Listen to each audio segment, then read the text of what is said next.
I actually apologized to some people because I was like, oh, Jesus, you sent this really heartfelt message and you got cool story, bro, basically. And it's like, fuck me.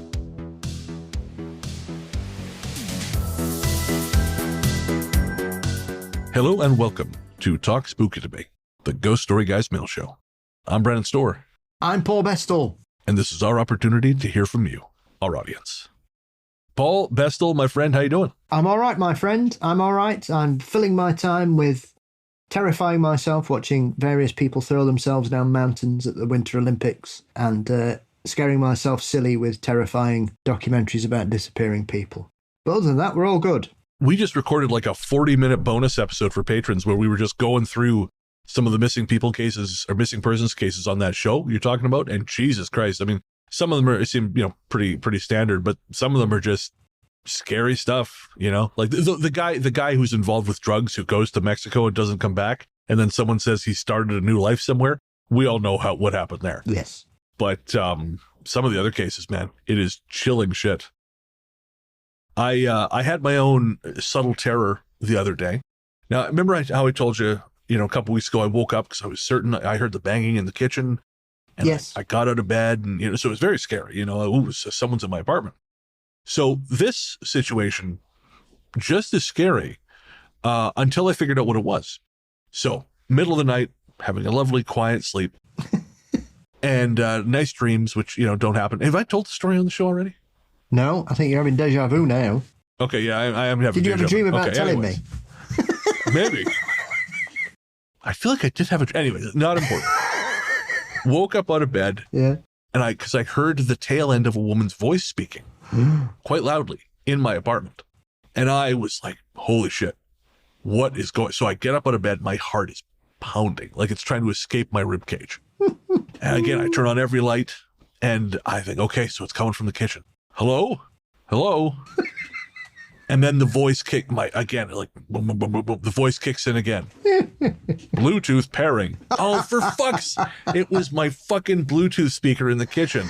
It had my laptop was doing a system reboot or a system update, and it had to disconnect. So it goes disconnecting from my laptop, connecting to my laptop. It's not a smart speaker. It just has this one voice that it plays when it has to connect and disconnect. So I nearly pissed myself because my computer had to do a reboot, which was very embarrassing. That's all right. I'll make you feel better about yourself. The other day, I spent more time than I'd like to admit wandering around the house, wondering where a strange noise was coming from. It's like I could hear music, and I was like, what the fuck? Where is this? And it seemed to be following me around the house until I thought, I'm gonna see if I can have a look here. So I pulled my phone out of my pocket to notice that Instagram was playing to itself.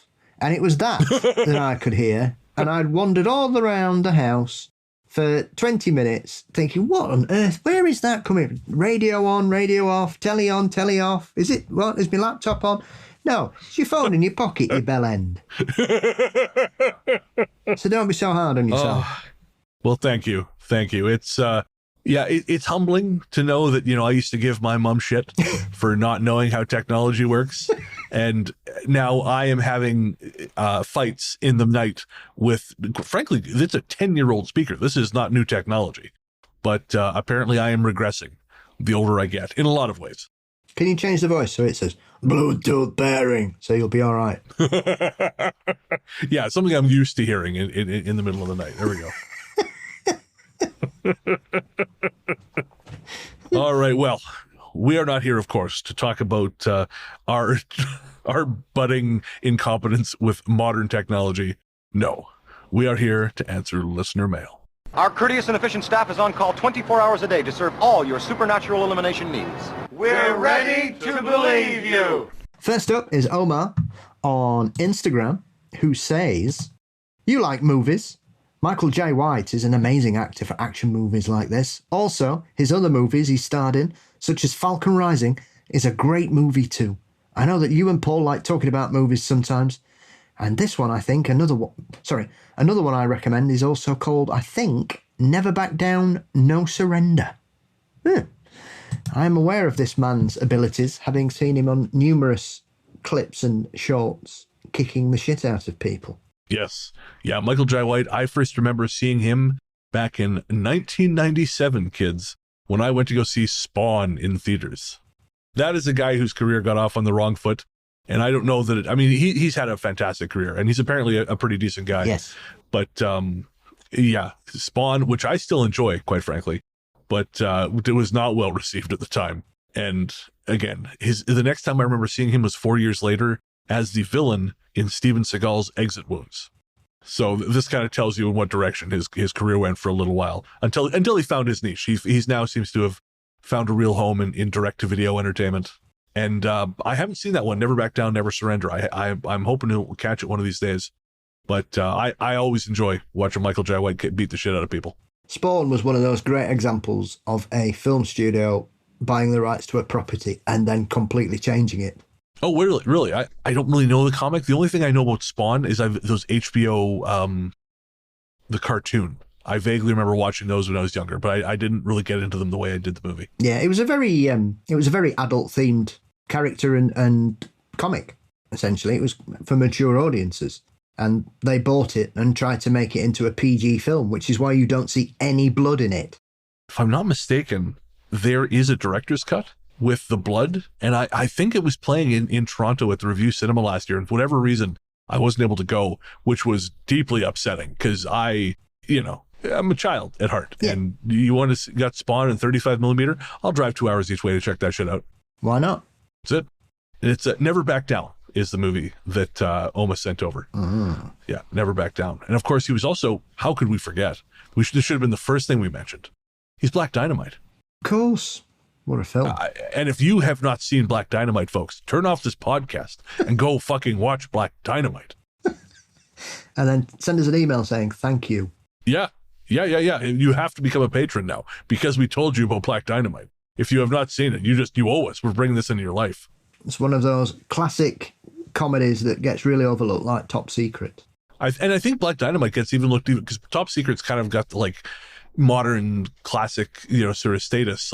But I think Black Dynamite just sometimes flies under the radar. I don't know why. Even the cartoon they did was kind of fun, and it's just a great movie. Mm. It's just a great movie. Absolutely, stone cold classic. And Patty, I told you not to interrupt me when I'm doing my kung fu. It's brilliant. He throws the book. And anyways, I'm not going to start. It's not going to make any sense to anyone who hasn't seen it. Paul and I will just be quoting this shit and laughing back and forth at each other, which is, apparently the kind of podcast that really does well these days. So maybe we should do that. But anyways, thank you very much, Oma. I'm definitely going to watch Never Back Down. So Mindy says, hello, Uncles Bren and Paul. I finally became a patron. I have listened to every episode, often more than once. You really do make great companions. It's comforting to hear men defend women and other marginalized groups. The other day, a man followed me to work and screamed from his car some pretty horrible shit. I'm just going to say some pretty horrible shit. I'm not going to read it. But all I could think to do was keep walking. I fought back tears all day. This is Trump's America, and it's taken a major toll on my mental health. From the bottom of my terrible, terrible heart, thank you for the wisdom and mental health resources you share. Unfortunately, I don't have any juicy ghost stories to share, but I'll keep enjoying the thrills, chills, and spills you guys bring to my ears. Wishing you and all the listeners enough happiness to spread around. Mindy. And Mindy, we're honored to have you, and I'm sorry that fucking dick said that shit to you. It is an unfortunate sort of side effect of the last 8 years, is that some of the worst people out there seem to, 10 years now, they have this license to say horrible shit at maybe a greater rate than perhaps they would have. Yes, lots of people have forgotten what it feels like to be punched in the face. Telling you, there was that great video. Have you seen the kid in the brown hoodie? I love that kid. I really do. It's fantastic. And there's a great image. It's him with his fist pulled back, and it says, "Brown hoodie will be next seen in Avengers Infinity, or in Avengers Doomsday." Yeah. Yeah. Hey, man. Talk shit, get hit. Have you seen the Pope version of that one? No. Where the Pope's giving a speech somewhere and everybody starts, and then it all goes black, and then it comes up. The Pope will next appear in Avengers Doomsday, and everybody's hey!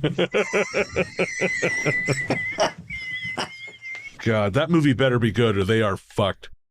I'm hearing lots of good things. Okay, well, fingers crossed. I want to like it. I liked what you call it, Winter Soldier. Brave New World. I like the new Captain America movie. Yeah, all three of them last year were fine. Fantastic Four, Thunderbolts, and Captain America. They were actually. Yeah. Thunderbolts especially. Yeah. I thought that was the best thing they'd done in a long time. Yeah. Well, we've got your favourite first. Spider-Man's back. Oh, yeah, with the Punisher, no less. Yeah. Hell yes. And there's that mysterious Punisher film that we don't know if it's going to be a film or if is it going to be straight to Disney Plus, because there is a Punisher special coming, isn't there? Yeah, it's straight to Disney Plus. Good. But, I'm here for it. I got to admit, I was wrong. When they cast John Bernthal as the Punisher, I thought, I don't know, man. Could he beat? And I Could he beat Dolph? The guilty will be punished. Folks, if you have not seen the Dolph Lundgren Punisher film from, I think, 1989, I don't know, go dig around your nearest sewer and try and find a copy, because that is an impressively sleazy movie. Yeah. I mean, the first three, the first one is dreadful. I quite liked the Thomas Jane one, primarily because it was comic true, as it were. Yeah, they adapted Welcome Back, Frank. Yeah. And he was pretty good. I like Thomas Jane as an actor. He's a good guy, it would seem. And he's also into weird shit, isn't he? He's like a big UFO man. He's a little bit of the kids nowadays. He's a little bit of a more, I don't know. I would not want to sit down for a coffee with Thomas Jane, but still, I like his performances. Mm.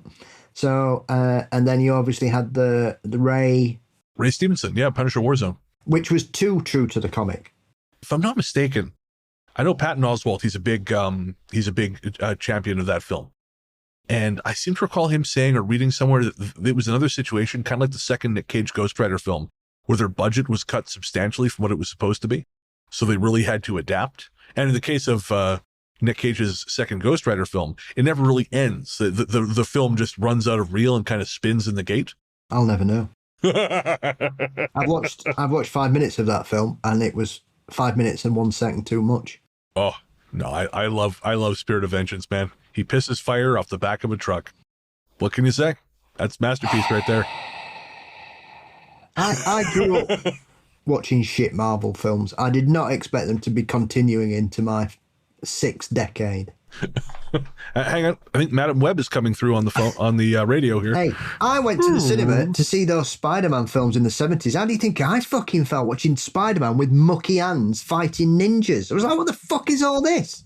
I didn't know those played in theaters. Yeah, I went to see definitely the first one, and I was like, this is even at 6, I think I was. I thought, this is shite.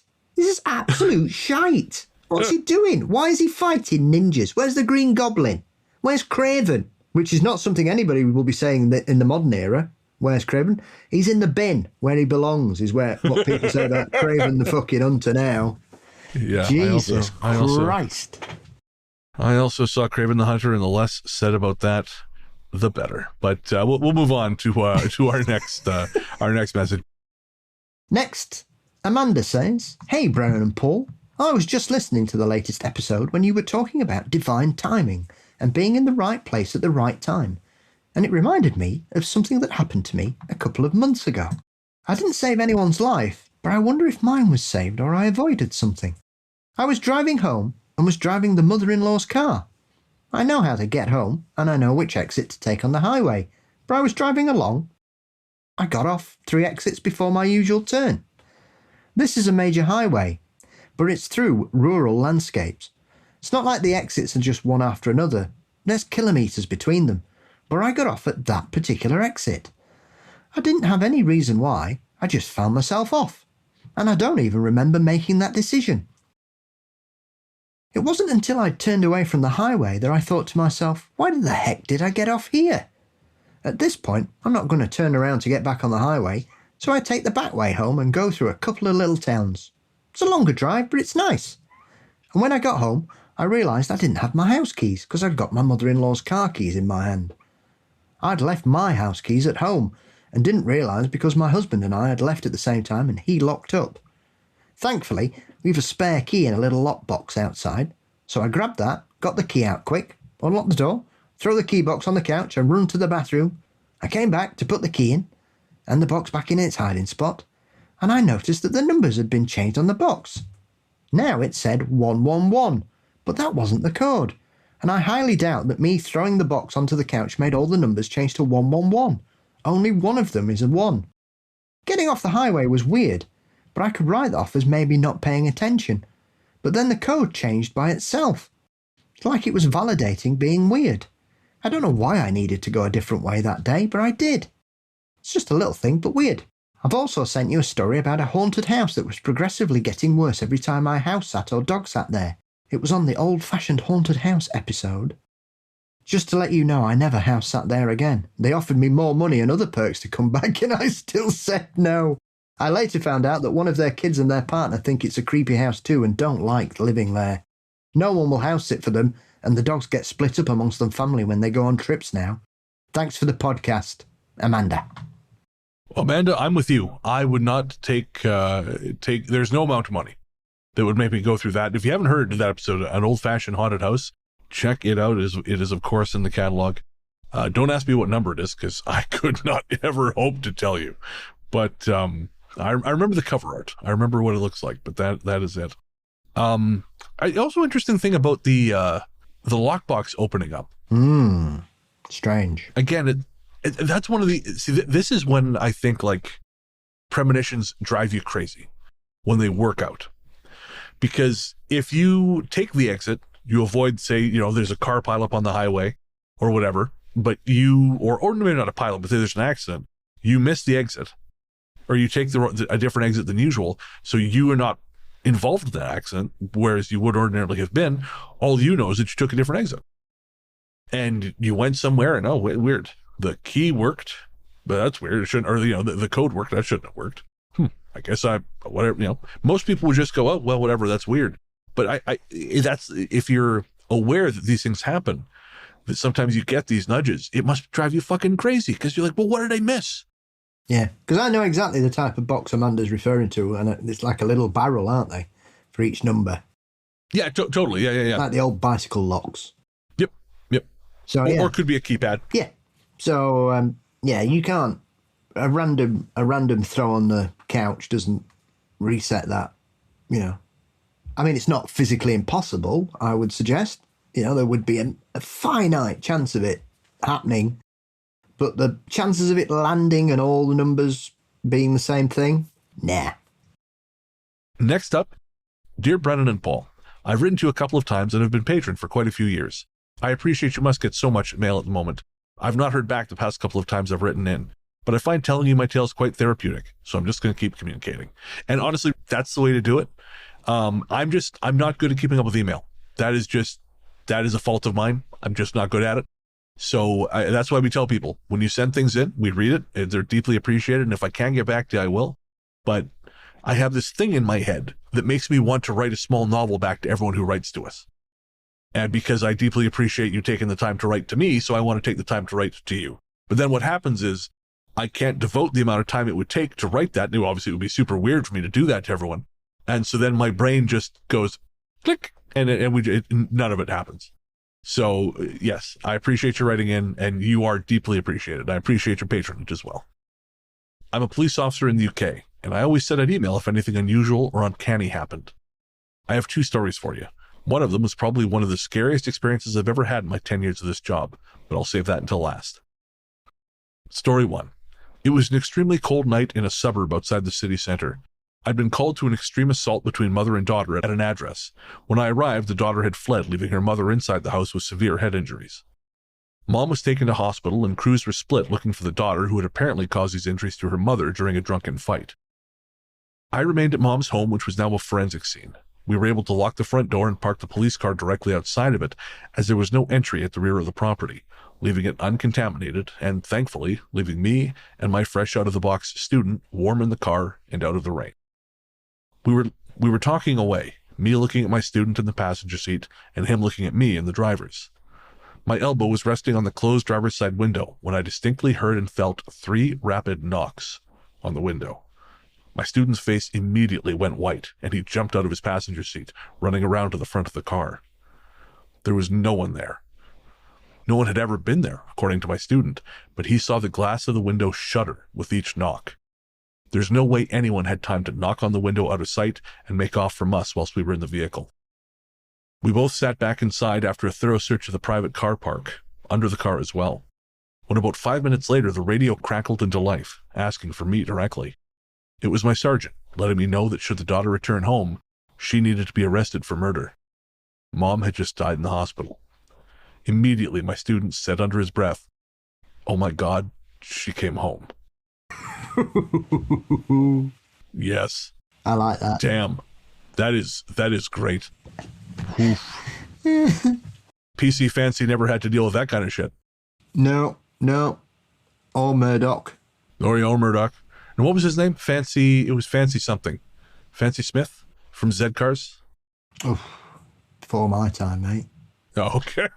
I'm listening to Brian Blessed's autobiography, and he was talking about being in Z-Cars.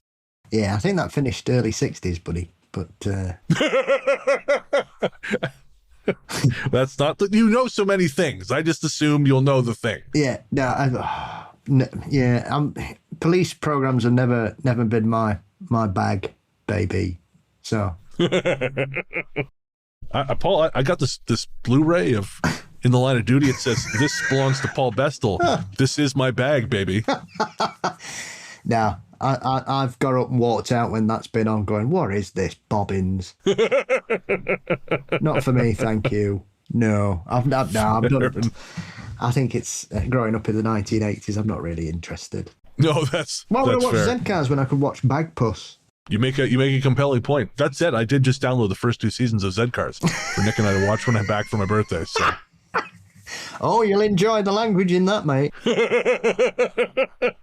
it'd be like watching a foreign film from the Middle Ages. See, I know the theme tune because Everton Football Club in Liverpool, it is their running out theme. So when they enter the pitch, okay. they play the theme from Z-Cars. All right. Well, Don't ask me why. Yeah, that was my next question. So you saved me some time there.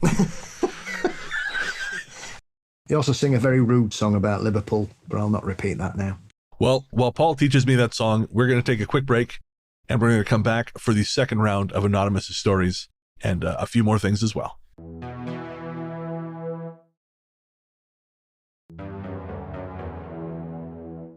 All right, welcome back. So, again, this is the second story from our anonymous police officer in the UK.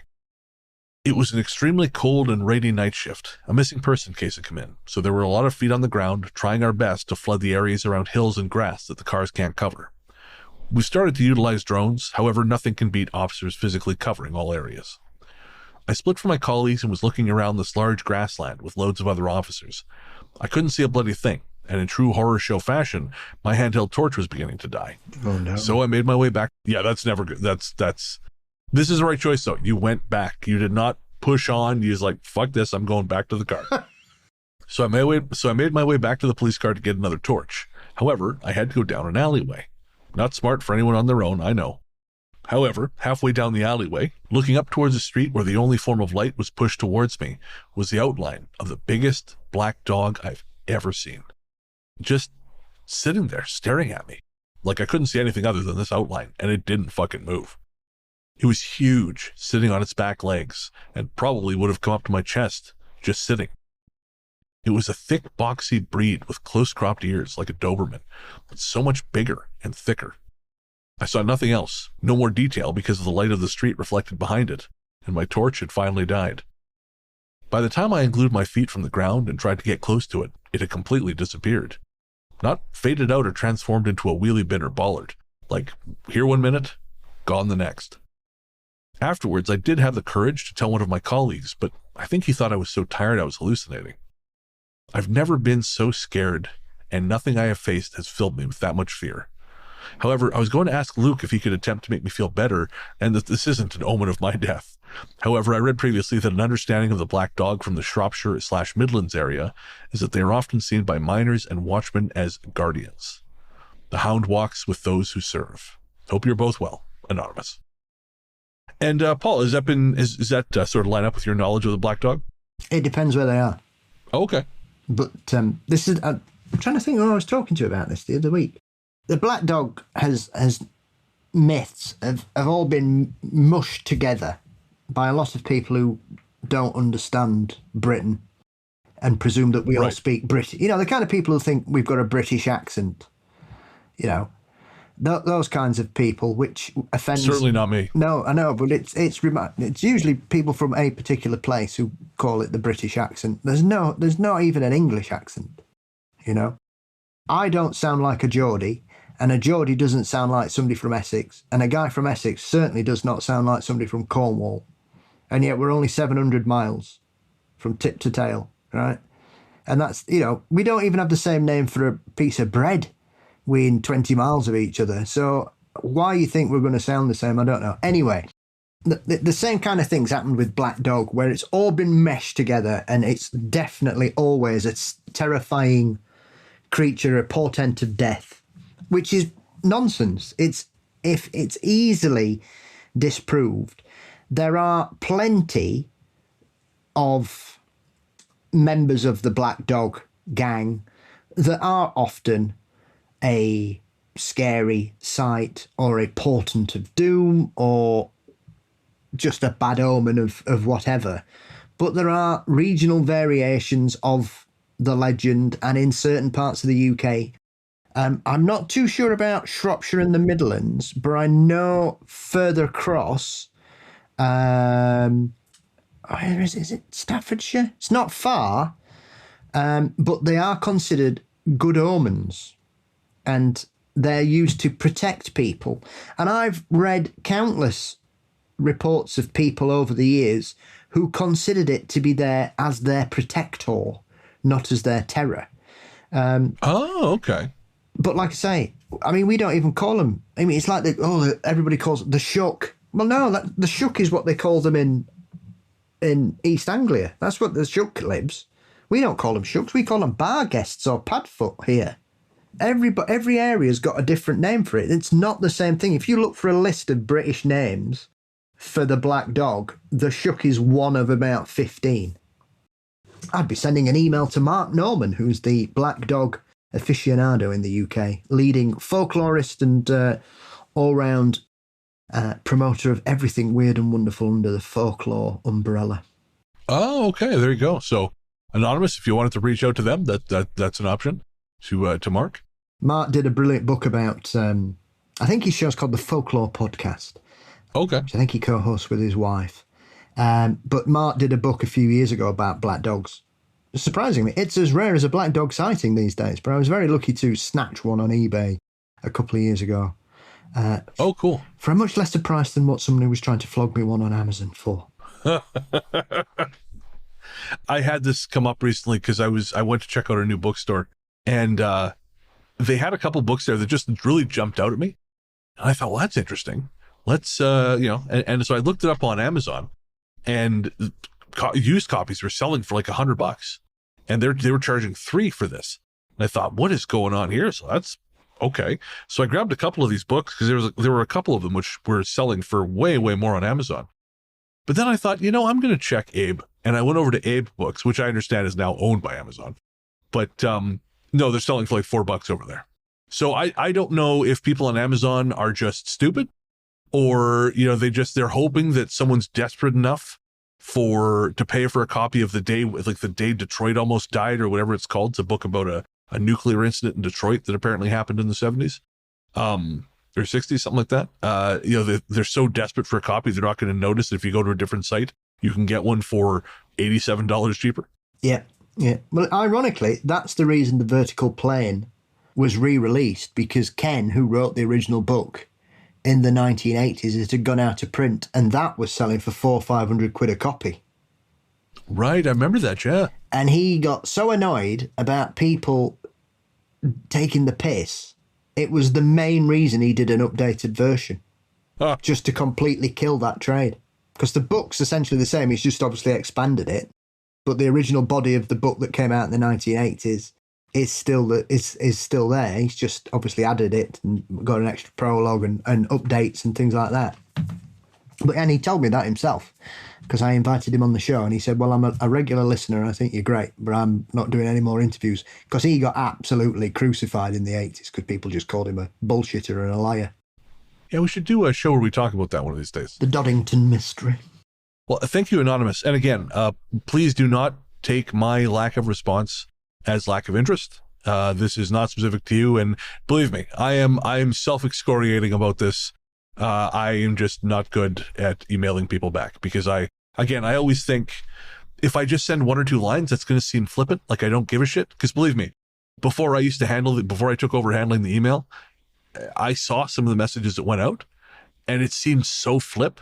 I actually apologized to some people because I was like, oh, Jesus, you sent this really heartfelt message and you got cool story, bro, basically. And it's like, fuck me. Don't worry about it. I've responded to an email today that after I'd sent it, I realised was 9 months old. Oh, I do that shit on Instagram all the time. Scrapbot sent us a lovely message on Instagram, and I realized it's like 9 months old when I responded to it. Oof. It's tough sometimes because I think even for me, I get about 50 messages on various platforms every day. Yeah. Oh, yeah, 100%. Which is really what you need when you're on the spectrum. Yeah, just checking multiple platforms all the time. Yeah, no, I know. It's super cool. I don't lose half a day on my phone. No. So it's quite good. I had 40 minutes before we started recording today where I've just answered emails today. And, oh, nice. I've basically cleared about half of the emails in my inbox. So I've just left them, just going, yeah, I'll do that. Yeah. And then went... Podcasting on the spectrum. There we are. It's another side quest. Are you on the spectrum and podcasting? And if not, why aren't you? So again, thank you, Anonymous. Next up, Grim Fandango 81 on Reddit says, so, I'm the listener who sent in the story about having the absolute shit scared out of me by the reflection of a woman in the coffee pot. There's also another spirit in the house that I refer to as George, who's been here since I bought the place 15 years ago. I've been clearing out my house to put it up for sale, and things have been happening a lot. There's probably been more things happen in the last 3 months than there has been in the previous 10 years, and it seems to centre around the basement. This is an old house for the area, built in 1922, and at one point part of a farm. Fun fact, when they tore up the sidewalks to replace them, the workers found a really big, rusty old horseshoe under mine. When I moved in, there were a couple of things in the basement, an old wood wash tub and washboard, and an ironing board. I should add here that I do have some sensitivity, but it all seems to rely on my hands. I get much stronger impressions from things if I touch them. I tried once to move the old ironing board, and honestly, I couldn't bring myself to touch it. It almost felt like I was trying to push my hands through mud when I tried to reach to grab it.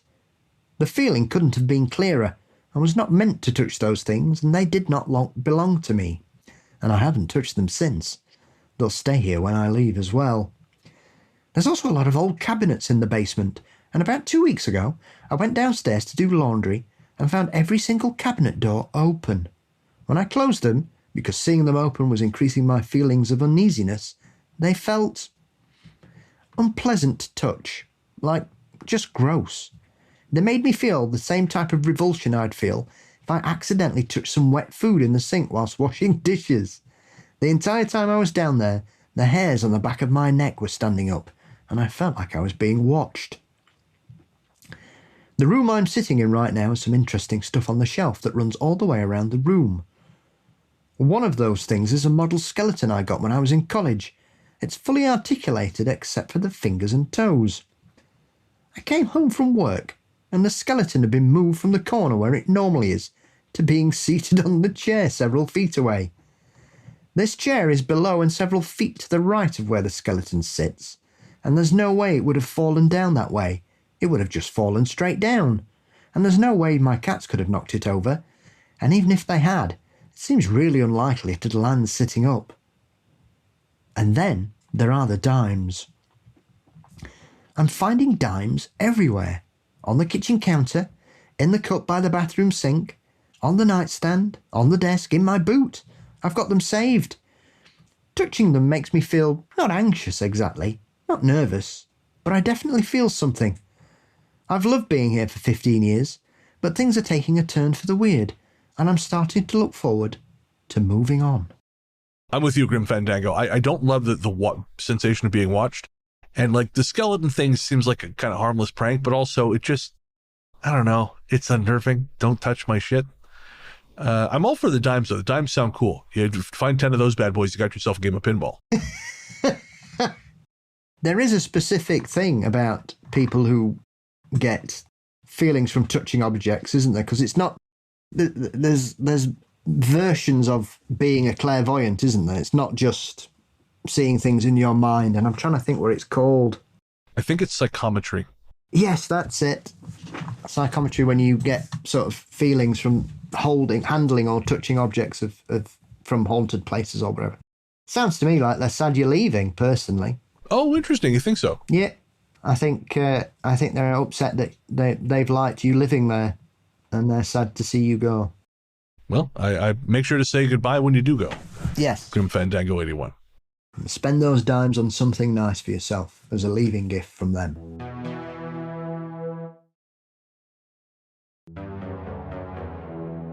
And finally, this comes from Marie M on Discord. And that's right. You can get access to the private Ghost Story Guys Discord by becoming a patron. Click the link in the show notes or sign up to patreon.com/ghoststoryguys. That's patreon.com/ghoststoryguys. And you get access to bonus conversations, early ad-free episodes, Ghost Force shoutouts, our monthly live stream, and yes, our brand new patron-only Discord, which again, looking increasingly likely it's just going to stay patron-only. But just because it's a nice, manageable level right now, and it's pretty sweet. So come check it out. And you also get to send us messages directly, like Marie here.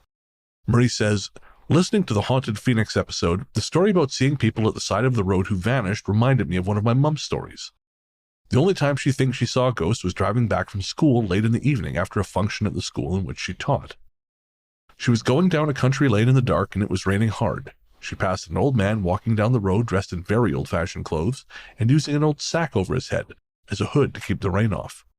She said he just appeared totally out of place, and he gave her a completely baffled look as she drove past him, as if he didn't know what he was looking at. She glanced back in the rearview mirror and he'd vanished, but there was nowhere he could have gone. She was quite shaken by this and thought she'd seen a ghost. Thinking back on it now, I wonder if it was a time slip.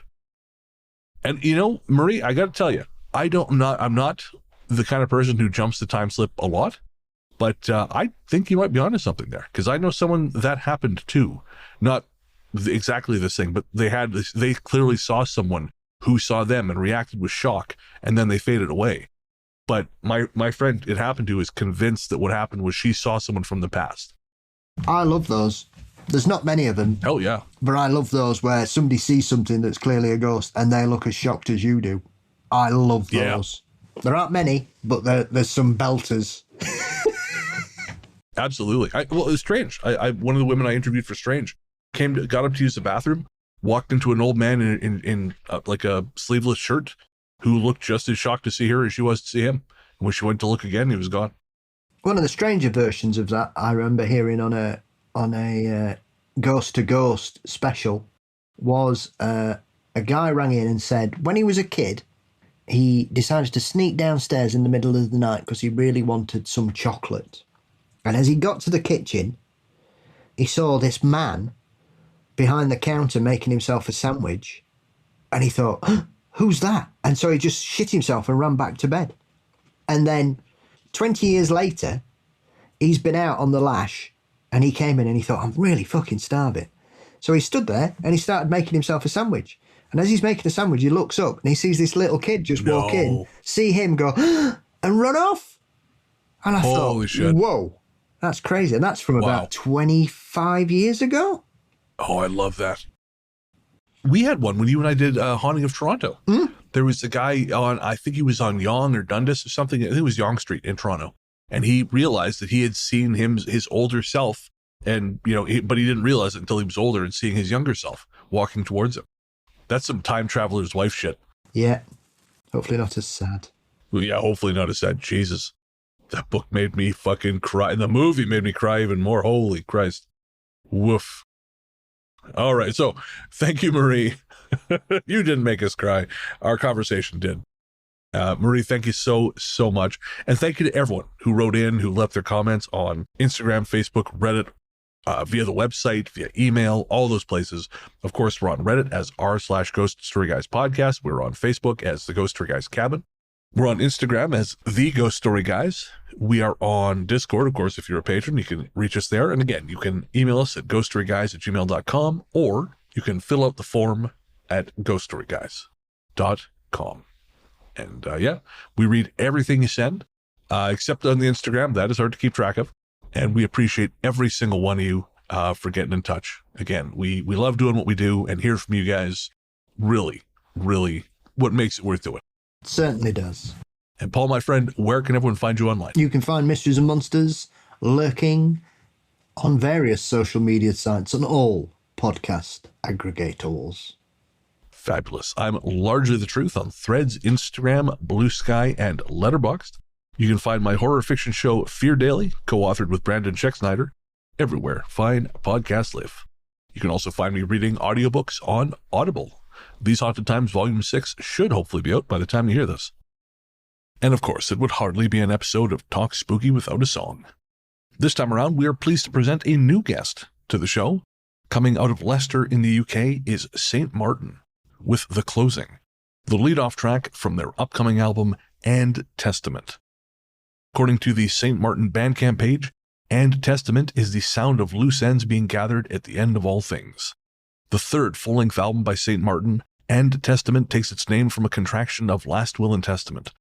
Driven by Ryan Saint, the record pulls together fragments from across her history, reshaped into something cohesive.